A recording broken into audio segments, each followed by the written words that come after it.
warahmatullahi wabarakatuh. Saya Dia Livia Balkis Susanto, absen 8 dari 12 IPA 5. Di sini saya akan menjelaskan mengenai sintesis protein. Agar tetap sehat di masa pandemi seperti sekarang ini, tubuh kita membutuhkan banyak zat.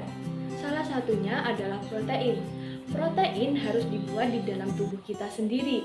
Nah, proses pembuatan protein inilah yang dikenal dengan istilah sintesis protein. Sintesis protein terjadi melalui dua tahapan, yaitu transkripsi dan translasi. Transkripsi merupakan tahap awal dari sintesis protein. Transkripsi adalah proses pembentukan mRNA atau messenger RNA dari salah satu pita DNA dengan bantuan enzim RNA polimerase.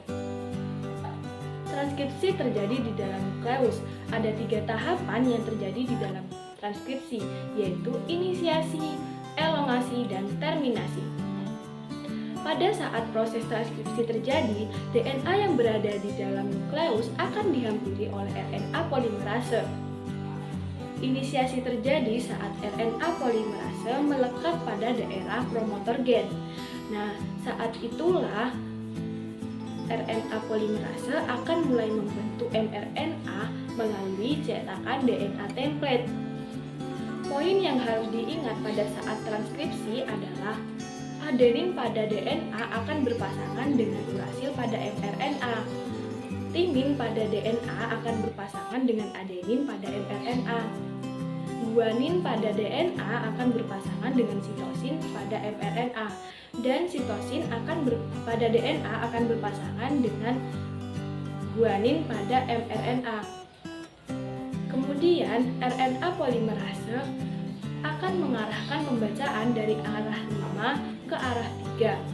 Proses ini dinamakan sebagai elongasi.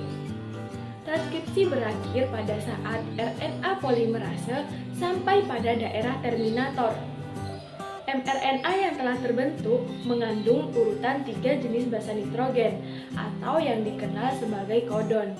Selanjutnya, mRNA atau yang dikenal sebagai kodon ini akan meninggalkan nukleus melalui pori-pori nukleus menuju sitoplasma untuk memulai translasi.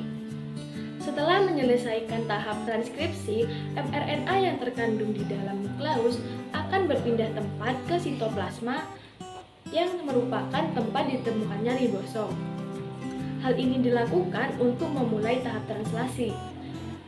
Translasi adalah proses penerjemahan kode-kode genetik pada mRNA oleh tRNA menjadi asam-asam amino penyusun protein. mRNA ini berperan sebagai cetakan untuk pembuatan protein. Sebagaimana kita ketahui, mRNA mengandung urutan 3 jenis basa nitrogen. Hal yang harus diingat pada saat translasi adalah aturan memasangkan basa nitrogen. Pada translasi, A pada mRNA akan berikatan dengan U pada tRNA. U pada mRNA akan berikatan dengan A pada tRNA. G pada mRNA akan berikatan dengan C pada tRNA.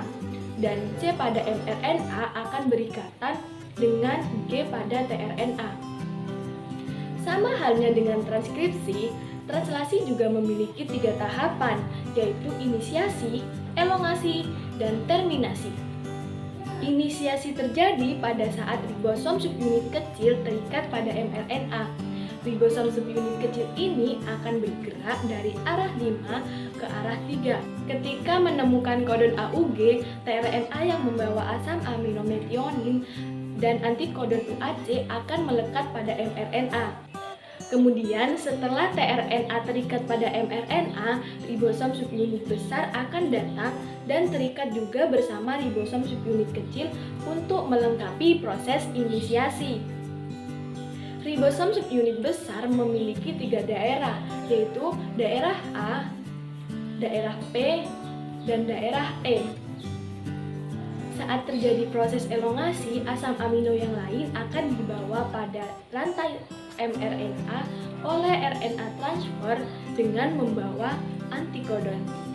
Untuk dapat mengetahui jenis asam amino apa yang mengkode kodon, dapat dilihat pada tabel triplet kodon. Misal, jika pada mRNA kodon AUG, maka asam amino yang terbentuk adalah metionin. Begitupun seterusnya. Selanjutnya, asam amino yang baru ini akan memasuki daerah A. Lalu ikatan peptida akan terbentuk di antara kedua asam amino pada daerah P.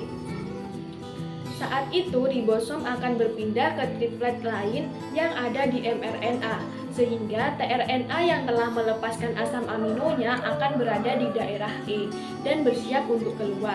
Siklus ini akan terus berulang sampai pada tahap terminasi.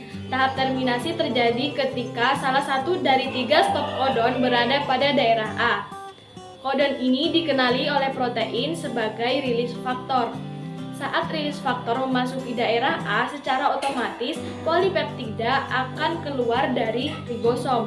Kemudian ribosom akan terpisah dan bersiap untuk melakukan translasi yang baru. Nah, polipeptida inilah yang dikenal sebagai protein. Sekian yang dapat saya sampaikan mengenai sintesis protein. Semoga bermanfaat. Terima kasih. Wassalamualaikum warahmatullahi wabarakatuh.